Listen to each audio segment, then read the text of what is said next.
To the NBA, the 76ers announced that star center Joel Embiid is set to undergo arthroscopic surgery next week on his troublesome left knee that's kept him sidelined since late February.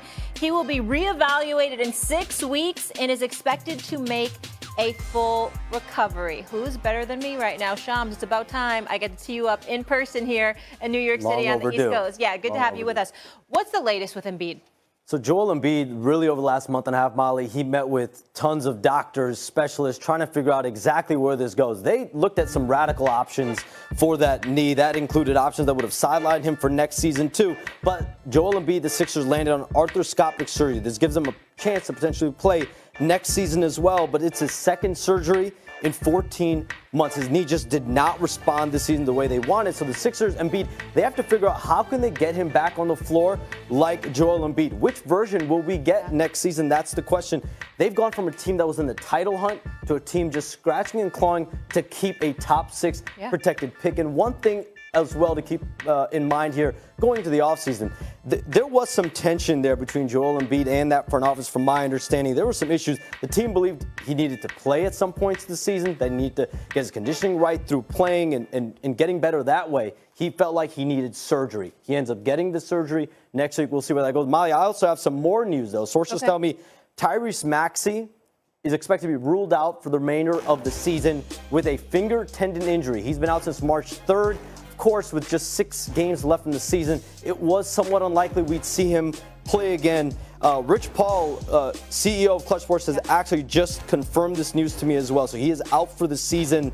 The Sixers actually pushed for Maxey to come back at some point this season, but he just is not healthy. He's still having discomfort, and he needs treatment in that finger. So we will not see him back. We know Rich Paul is going to try to make sure his client's fine here. Of course, the news just keeps getting worse. Not what we expected when they brought in Paul George. 3 George. Players now ruled out for the year. First Joel Embiid, Paul George, now Tyrese Maxey. Yeah, it's tough times. Thank you, Shams. But I want to focus on Joel Embiid, Stephen A. You want to say something? Yeah. I don't give a damn if Tyrese faked the injury. I'm not saying he did by any stretch of imagination, but if I was him, I would. This brother is a star, and he does not need to be subjected to the nonsense that is the Philadelphia 76ers organization, period.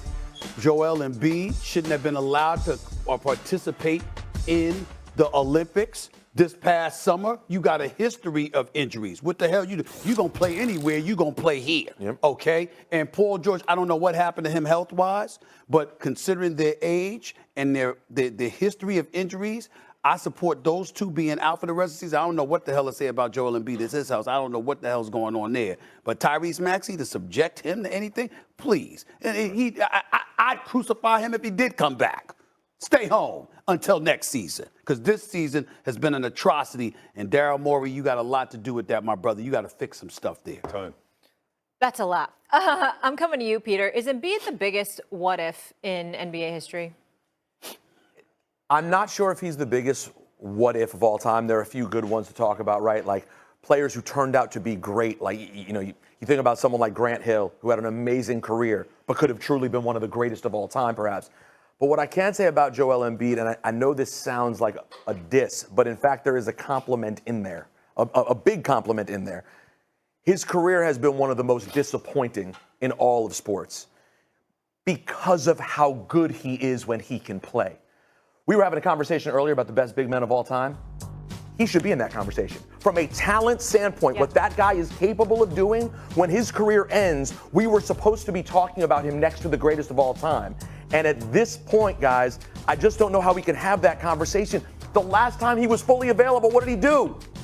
Went out and won an MVP. That's how good this guy is. When he is fully available, he is an MVP player, one of the best players in basketball. But, guys, he's not able to play. And for that reason, to me, he reminds me of Eric Lindros from the NHL, a guy who on paper, you remember, Stephen A., when Eric Lindros, you were in Philly. When Eric Lindros goes to Philly, people are thinking he's the next Mario Lemieux. He had a nice career in the end, so like 700-some points, 400 goals. But in the end, a huge disappointment because he just couldn't play because of the concussions. That's kind of what I think about with Joel. Marcus? I wouldn't go that far. I don't think Joel's done. I don't think that his story is finished, right? When you talk about the dynamics of the front office and the way Daryl Morey carries his superstars, he's not holding them accountable enough, right?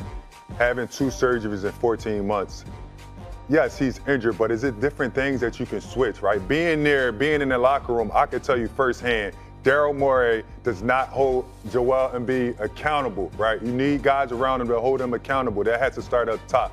Injuries happen. Why do these injuries happen? Yeah. Because the player or whoever it is doesn't have the guys honing on to, listen, you need to be in the best shape. Your diet needs to be perfect. He's a guy that's 7'1", 280. His story is not yet finished, so I can't put him in that what if.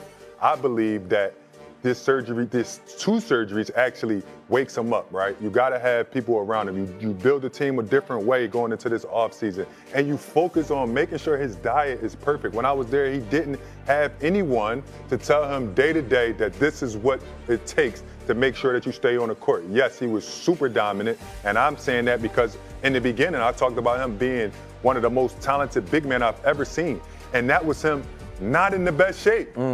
That was him not really practicing. Yeah. So now we get a guy where we get his diet down, we get his weight down. I still think it's a chance that Joel Embiid's story is not finished, and he still gives the 76ers a chance of winning the NBA championship. A couple of things. Number one, I think that Joel Embiid is an all-world talent, arguably the greatest talent we've ever seen at the center position. I mean, talent-wise. His availability is a different subject for another day.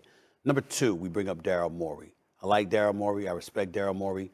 On too many occasions, we hear about how he catered to the stars and ignored everybody else.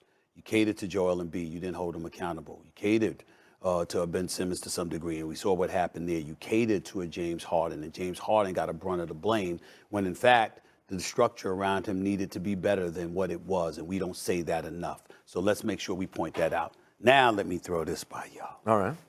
I got a name that I think is going to eclipse everybody in this subject matter.